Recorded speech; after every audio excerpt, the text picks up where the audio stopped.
Ezekiel chapter 45. When the land of Israel is divided among the 12 tribes, you must set aside an area that will belong to me. This sacred area will be 8 miles long and 6 miles wide. The temple will be on a piece of land 840 feet square, and the temple will be completely surrounded by an open space 84 feet wide. I will give half of my sacred land, a section 8 miles long and 3 miles wide, to the priests who serve in the temple. Their houses will be in this half, as well as my temple, which is the most sacred place of all. I will give the other half of my land to the Levites who work in my temple, and the towns where they will live will be there. Next to my sacred land will be an area 8 miles long and 2 miles wide. This will belong to the people of Israel, and will include the city of Jerusalem. The regions west and east of my sacred land and the city of Jerusalem will belong to the ruler of Israel. He will be given the region between the western edge of my land and the Mediterranean Sea, and between the eastern edge of my land and the Jordan River. This will mean that the length of his property will be the same as the sections of land given to the tribes. This property will belong to every ruler of Israel, so they will always be fair to my people and will let them live peacefully in the land given to their tribes. The Lord God said, "You leaders of Israel have robbed and cheated my people long enough. I want you to stop sinning and start doing what is right and fair.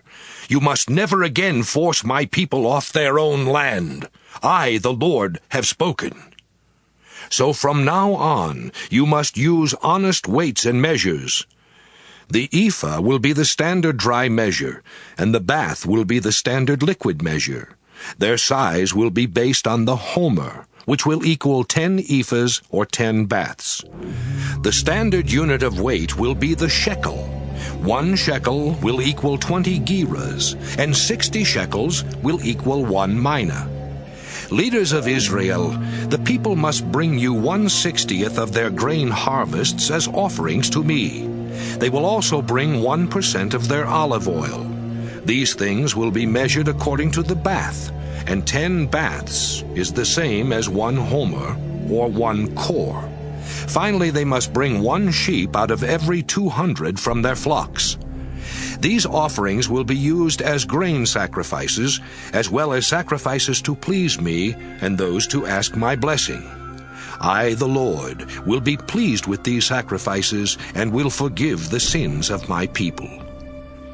The people of Israel will bring you these offerings, but during new moon festivals, Sabbath celebrations, and other religious feasts, you leaders will be responsible for providing animals for the sacrifices, as well as the grain and wine.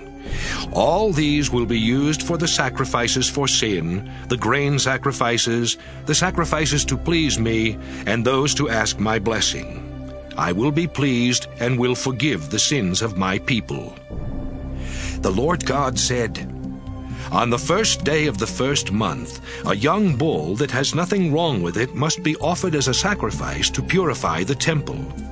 The priest will take some blood from this sacrifice and smear it on the doorposts of the temple, as well as on the 4 corners of the altar, and on the doorposts of the gates that lead into the inner courtyard.